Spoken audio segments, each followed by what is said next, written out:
مخصوص تحفہ ہے، اور میں اس تحفے کے فضائل پر قربان ہو جاؤں۔ کیسا تحفہ ہے کہ جو صلوات پڑھتا ہے اس کے درجات اور اس کے مرتبے، اس کی منزلت، اس کی مرتبت خدا کے ہاں بڑھ جاتی ہے۔ حتیٰ کہ ایک حدیث میں پڑھا کہ جو شخص کچھ لکھ رہا ہے تو وہاں پر اگر صلوات کا ذکر کرتا ہے، صلوات لکھتا ہے، معصوم فرماتے ہیں جب تک یہ صلوات اس کتاب میں موجود رہے گی اس وقت تک تمام فرشتے اس لکھنے والے کے لیے استغفار کرتے رہیں گے۔ اس کے گناہوں کی، معصوم فرشتے اس شخص کے گناہوں کی خدا سے معافی مانگتے رہیں گے۔ یہ صلوات ایسی ہے کہ خود مولا امام رضا علیہ السلام فرماتے ہیں، مولا پر درود نہیں بھیجیں گے؟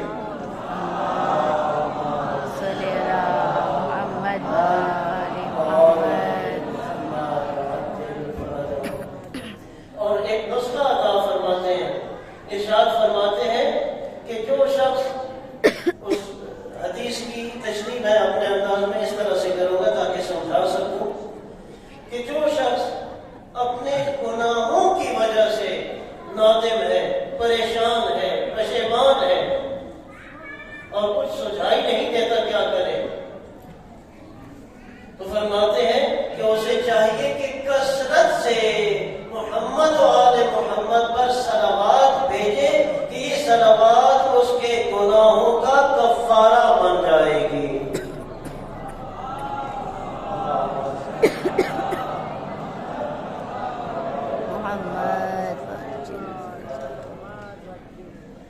ایک شخص حاضر ہوا ایک معصوم کی خدمت میں، وہ بھی کون سے معصوم؟ آپ کے اور ہمارے جتنے بھی پیشوا ہیں سب کے سب سچے ہیں، کوئی شک نہیں، لیکن سچائی میں اور صداقت میں شہرا اور شہرت رکھنے والے معصوم صادق آل محمد علیہ السلام۔ اللہم صلی علی محمد و آل محمد۔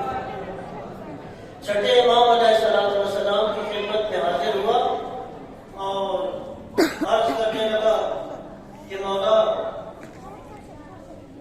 طواف کر رہا تھا تو طواف کے دوران مجھے کوئی دعا یاد نہیں آ رہی تھی، فقط اور فقط صلوات پڑھتا رہا۔ اسی طرح صفا اور مروہ کے درمیان سعی کر رہا تھا، اس وقت بھی مجھے کوئی دعا بھی یاد نہیں آئی، فقط صلوات پڑھتا رہا۔ تو اس بارے میں آپ کیا فرماتے ہیں؟ فرماتے ہیں معصوم علیہ السلام سچے امام، صادق امام ارشاد فرماتے ہیں کہ اس دوران جتنے لوگ بھی طواف کر رہے تھے، سعی کر رہے تھے صفا اور مروہ کے درمیان، انہیں جتنی فضیلتیں نصیب ہوئیں، جتنا ثواب عطا ہوا، اس کے مقابلے میں بہت کم ہے جو تمہیں عطا ہوا ہے۔ بے برکت صلوات پر محمد و آل محمد۔ اللہم صلی علی محمد و آل محمد۔ ان ہستیوں پر صلوات بھیجنا یہ دل کو پاک کرتا ہے، انسان کو تقویٰ عطا ہوتا ہے، پرہیزگاری عطا ہوتی ہے، گناہ کرنے سے انسان شرم محسوس کرتا ہے۔ جس طرح زیارت گناہوں سے بچاتی ہے نا، لیکن اس شخص کو بچاتی ہے کہ جو تھوڑا سا عقل شعور کو کام میں لائے، تھوڑی سی معرفت بلند کرے، تو کوئی شک نہیں کہ نماز بھی انسان کو بے حیائی سے، گناہوں سے بچاتی ہے، معصومین کی زیارت بھی بچاتی ہے۔ جب ہم کہتے ہیں زیارت کس کی ہے؟ معصوم ہستیوں کی زیارت ہے، تو اس کی بہت زیادہ صفات ہیں، خصوصیات ہیں، اثرات ہیں۔ ان میں سے ایک یہی ہے کہ گناہوں سے زیارت انسان کو بچاتی ہے۔ کس کی زیارت ہے؟ میرے ساتھ دہرائیں، معصوم کی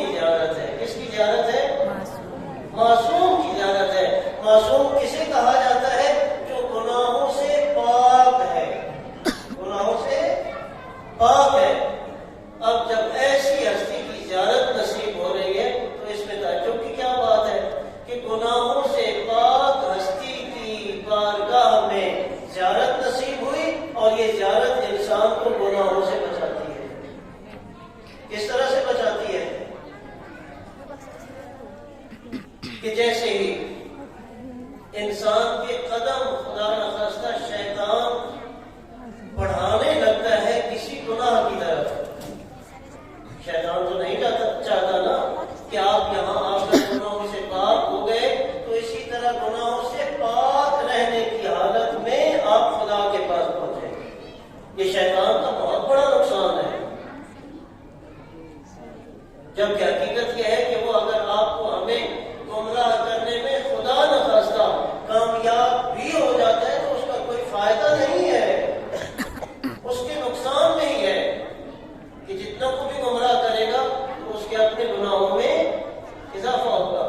لیکن اس نے خدا متعال کی بارگاہ میں خدا کے سامنے قسم کھائی تھی کہ خدایا میں ابن آدم کو، اولاد آدم کو اغوا کروں گا، گمراہ کروں گا، تیرے راستے سے ہٹانے کی بھرپور کوشش کروں گا۔ ہاں، ایک اعتراف بھی کیا تھا، کیا خدایا جو تیرے خالص بندے ہیں ان پر میرا بس نہیں چلے گا۔ خدا متعال اس معصوم کی حرمت کے طفیل سب زائرین کو، سب مومنین کو، سب سادات کو ان خالص افراد میں شمار فرمائے۔ نہیں رہیں گے اور آپ کی ترقی ہی ترقی ہوگی، مانوی ترقی، دنیا بھی آباد، آخرت بھی آباد۔ یہ ہستیاں ایسی ہیں، ہدایت ان ہستیوں کا ہنر ہے۔ شیطان یہ نہیں چاہتا کہ وہ ہدایت آپ تک پہنچے اور جو پہنچی ہے وہ برقرار رہے، بالکل نہیں چاہتا۔ اس وجہ سے شیطان چاہتا ہے کہ آپ کو، ہمیں کسی طریقے سے بھی گمراہ کرے، اور اس کے پاس چالیں، سازشیں، پلاننگ بہت زیادہ ہے، ایک سے ایک جال اس کے پاس موجود ہے۔ کسی شخص نے عالم خواب میں دیکھا تھا کہ شیطان ہے اور اس کے پاس کچھ رسیاں ہیں اور کچھ دھاگے ہیں۔ توجہ کر رہے ہیں میری طرف؟ کچھ رسیاں ہیں، کچھ دھاگے ہیں اور ایک بڑا موٹا سا رسہ ہے۔ تو اس شخص نے پوچھا کہ شیطان یہ کیا ہے؟ تو کہا کہ یہ پھندے ہیں، پھنسانے کے لیے ہیں، جال ہیں۔ کہا اچھا، یہ بعض بالکل دھاگے سے لگ رہے ہیں، بعض رسیاں ہیں اور ایک اتنا موٹا رسہ ہے، تو یہ فرق کس وجہ سے ہے؟ ڈفرینس کیا ہے؟ اس نے کہا بعض ایسے لوگ ہیں کہ میں فقط ایک اشارہ کرتا ہوں تو وہ میرے اشارے پر گناہ کی طرف چلے جاتے ہیں۔ کہ دھاگے ان لوگوں کے لیے ہیں، رسیاں ان لوگوں کے لیے ہیں کہ جو کچھ اسٹرانگ ہیں، مضبوط ہیں، ان پر تھوڑی سی زیادہ محنت کرتا ہوں تو وہ بھی پھسل جاتے ہیں۔ اچھا، تو پھر یہ اتنا موٹا رسہ، وہ زمانہ تھا شیخ اعظم شیخ انصاری رضوان اللہ علیہ کا زمانہ، کہ حوضہ علمیہ دنیا میں جہاں پر بھی آباد ہے، خدا ہمیشہ شاد و آباد رکھے، تو حوضے پر، مکتب اہل بیت پر اس بزرگوار کے بہت احسانات ہیں۔ تو کہا کہ یہ موٹا سا رسہ شیخ انصاری کے لیے بنایا ہے، وہ بھی اگر اس پر کامیاب ہو جاؤ تو، کیونکہ وہ پھسلنے والا نہیں ہے۔ تو معلوم ہوا کہ شیخ قرب اہل بیت علیہ السلام میں اس منزل تک پہنچ چکے تھے کہ شیطان اپنی تمام تر شیطنتوں کے باوجود مایوس دکھائی دیتا ہے اور اپنے حربوں میں، چالوں میں، جالوں میں اضافہ کر رہا ہے۔ تو ہم لوگ متوجہ رہیں کہ جو اہل بیت کے زیادہ نزدیک ہو جاتے ہیں، جیسے آپ کو ایک مثال دوں کہ عام معاشرے کے عام افراد پر کسی خاص ایجنسی کی، کسی ادارے کی کوئی خاص توجہ نہیں ہوتی، ایسا ہی ہے۔ لیکن جس شخص کا آنا جانا کسی خاص عہدیدار کے ساتھ ہو، کوئی خاص منصب والا، پریزیڈنٹ کے ساتھ، پرائم منسٹر کے ساتھ، کسی منسٹر کے ساتھ زیادہ آنا جانا ہو تو اس پر اداروں کی خصوصی توجہ ہوتی ہے۔ یہاں پر بھی ایسا ہی ہے کہ وہ تو خاکی انسان ہے، آلودہ انسان ہے، کہ معصوم ہستیوں کے درباروں میں، بارگاہوں میں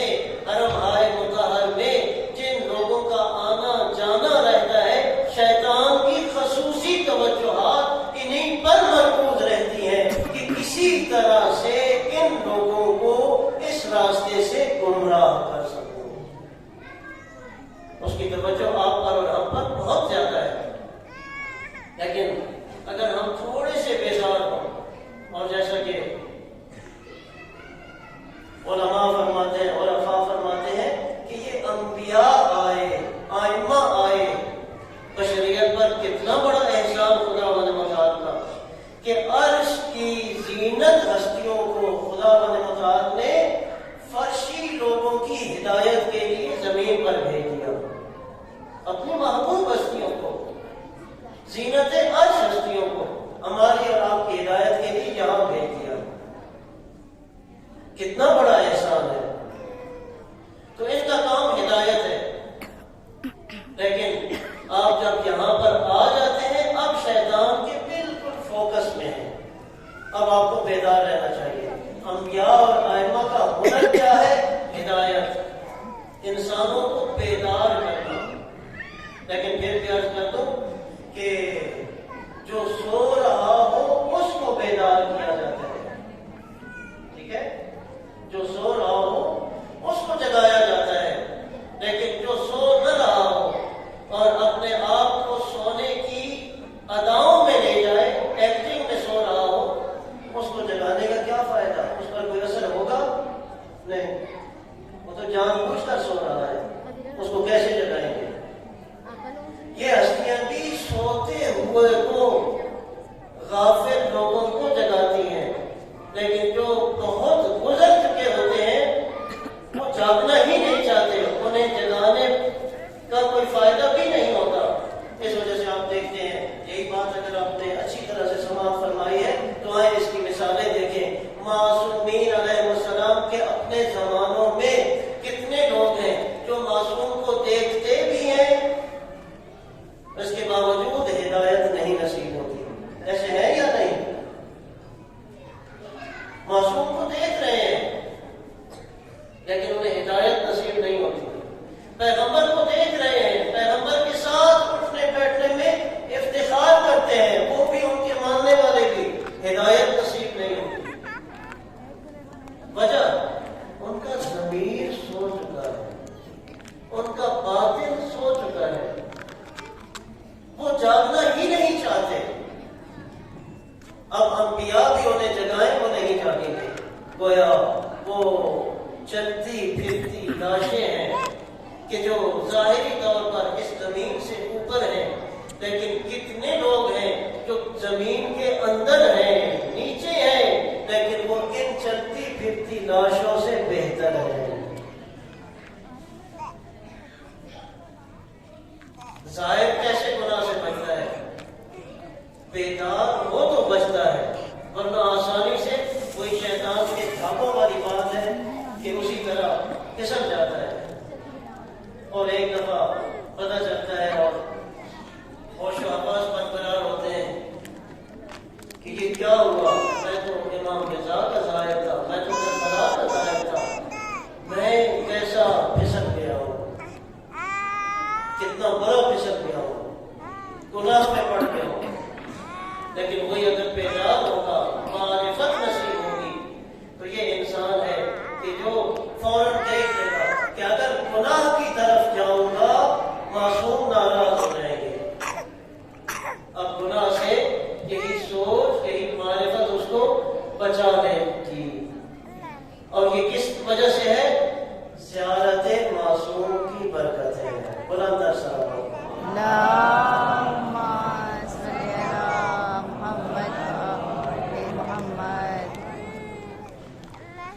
آپ کیا ہمارے صلاۃ و سلام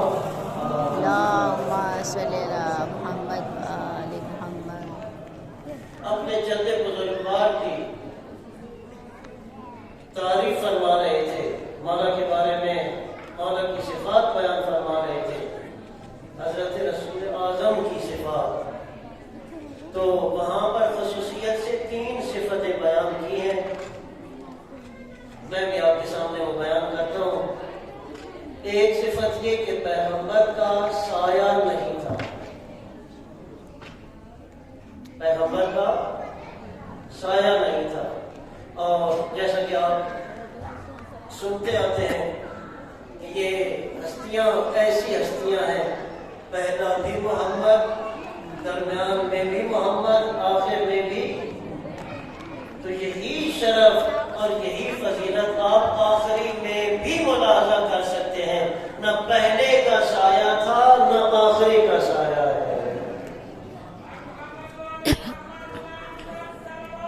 اللہم صلی علی محمد وآل محمد. ایک صفت یہ تھی کہ جس راستے سے بھی پیغمبر کا گزر ہوتا تھا وہ راستہ خوشبو سے معمور ہو جاتا تھا، بھر جاتا تھا. خوشبو ہی خوشبو، ایسی خوشبو نہیں کہ جو آپ اور ہم لگاتے ہیں تو جہاں جائیں خوشبو محسوس ہوتی ہے. وجود اطہر کی اپنی خوشبو. جیسا کہ آپ حدیث کے سامنے دیکھتے ہیں کہ بی بی نے جب اپنی چادر بابا کو پیش کی، بابا کے اوپر اوڑھی، تو کسا کے نیچے ہے پیغمبر، ادھر سے شہزادے آتے ہیں. تو شہزادہ کیا کہتے ہیں؟ شہزادہ فرماتے ہیں کہ اے میری اماں، مجھے اپنے نانا بزرگوار کی خوشبو محسوس ہو رہی ہے. اور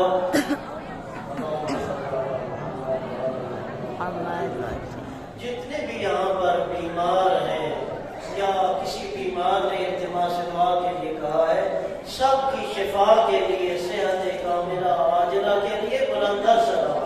پیغمبر کا گزر ہو جاتا تھا، کئی دن بعد تک بھی اگر اس راستے سے کسی شخص کا گزر ہوتا تھا تو وہ خوشبو محسوس ہوتی تھی اور اسے معلوم ہو جاتا تھا کہ اس راستے سے پیغمبر کا گزر ہوا ہے.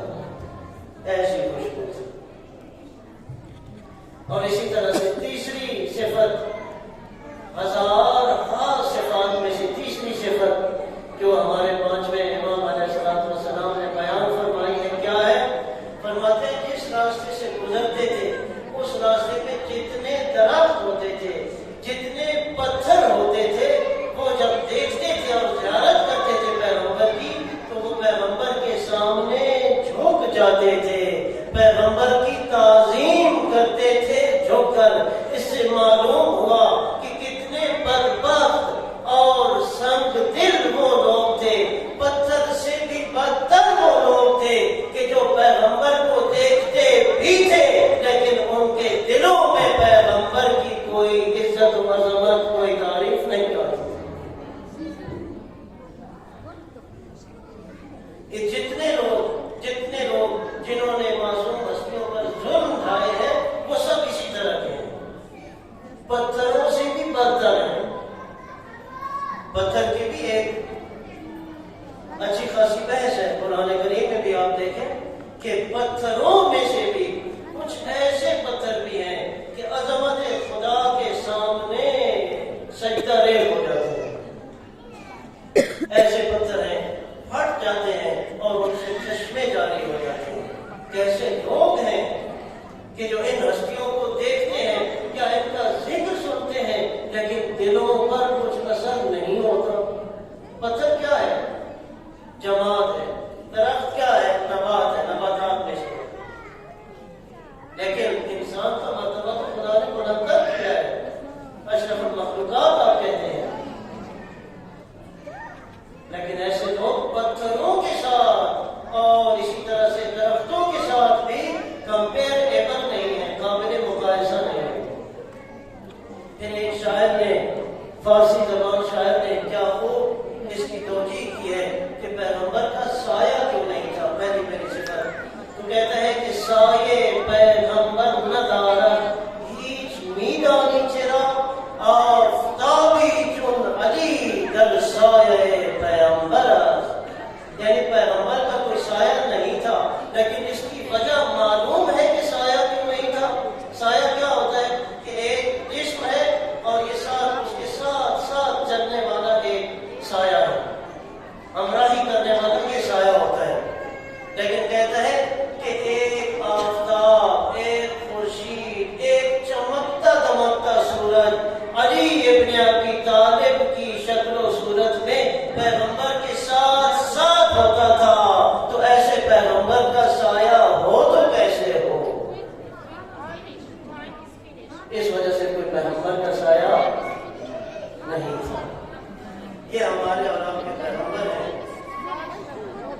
ٹائم زیادہ نہیں